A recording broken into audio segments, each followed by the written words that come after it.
we're going to talk about the second mechanism that can cause evolution, which is called gene flow. Now, gene flow is going to be the flow of alleles in and out of a population due to migration of individuals or gametes. So we are going to have movement happening. So I always like to think of gene flow, going back to my 5 fingers of evolution. Gene flow is going to be the index finger because that's the finger we are going to move around a whole lot no matter what we're doing with that index finger. So gene flow is our second finger of evolution. Think movement, that's what gene flow is. So we are going to be moving alleles or DNA in and out of the population. So if we are moving the DNA into a population, that's immigration, things are migrating in. And if we're going to move the DNA out of the population, that's emigration. We're moving the DNA out. Now, with that migration, we can be moving an entire organism. So in this picture here, we have 2 populations of butterflies. We have the yellow butterfly population. We have the orange butterfly population.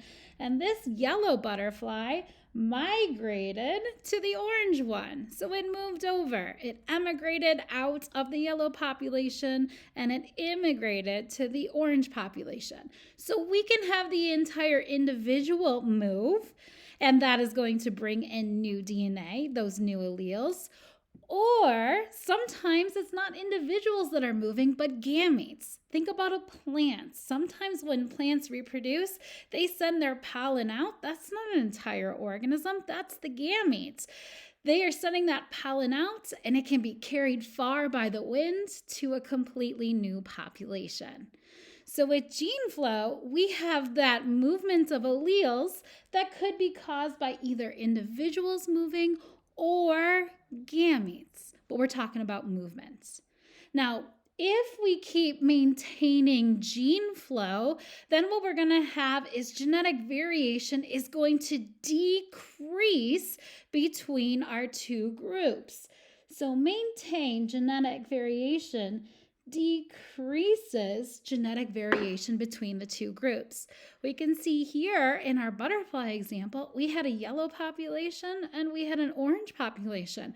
But by having the movement of our butterflies back and forth, maybe we have this one go and move over here, we're going to decrease the genetic variation between those 2 groups, and we're going to have a mixture of those alleles. On the opposite side of things, stopping that gene flow, stopping that movement could lead to those populations eventually becoming separate species. If we stop the gene flow long enough, they may become completely separate species eventually that may not be able to reproduce, like we've talked in previous videos about the definition of species. So remember, our second finger, our index finger, that's the finger we move around a lot. Think of that word flow. If something is flowing, it's moving. In our second mechanism for evolution, we have that movement of alleles into and out of a population.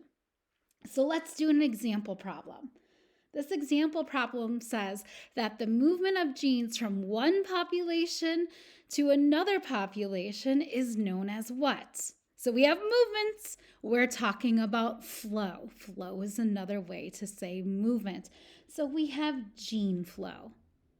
That is the answer for this problem. We wouldn't say genetic drift because, one, we haven't even talked about what genetic drift is. Additionally, we are not talking about the gene pools moving. We're talking about moving things into and out of the gene pool, but the gene pool itself is not moving. And the answer would not be alleles either. So the answer choice is C, gene flow, because flow means movement, and we are moving genes from one population to another.